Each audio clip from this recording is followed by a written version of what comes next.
Bonjour, dans cette vidéo, vous allez réaliser et comprendre et incarner combien chaque système de valeurs individuelles doit être mis en valeur et doit être activé afin de construire une culture d'équipe ou d'entreprise inspirante et qui réussit de manière exceptionnelle.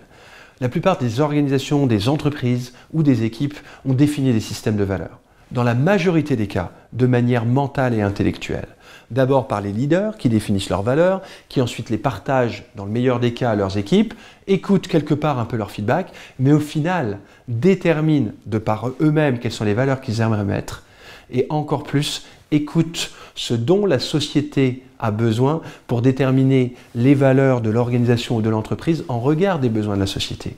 Cela n'est pas juste par rapport à la science des valeurs, qui part de la physiologie de chaque individu. Donc, la véritable action pour incarner des valeurs d'équipe, c'est d'exprimer les valeurs individuelles de chaque personne à l'intérieur d'une équipe ou d'une organisation et de faire en sorte que chacune de ces personnes puisse se relier aux valeurs de l'organisation et de l'entreprise.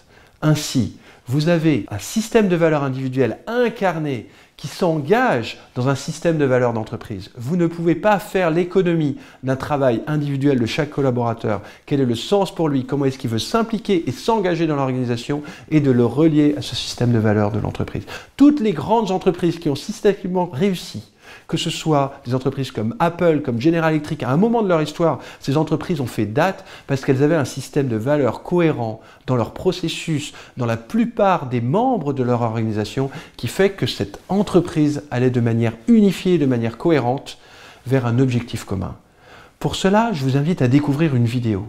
Cette séquence du Dernier Samouraï, où Tom Cruise, un officier américain alcoolique, se retrouve dans le Japon à aider l'armée japonaise à combattre les samouraïs. Fait prisonnier, il découvre une autre culture, celle des samouraïs. Une culture totalement opposée à la culture américaine, mais ô combien qui va aller toucher ses valeurs profondes à lui-même. Et vous allez voir qu'un système de valeurs d'entreprise japonais ou américain, pour prendre deux stéréotypes, sont très différents, mais qu'une personne peut s'y relier à l'un ou à l'autre en faisant le travail nécessaire, comme dans ce film, Tom Cruise l'a fait. Je vous invite à réfléchir à comment est votre culture d'entreprise en lien avec votre système de valeurs individuelles et celui de votre équipe. À très bientôt. C'est un curieux peuple. Dès leur réveil, ils se consacrent entièrement à la perfection de ce qu'ils réalisent.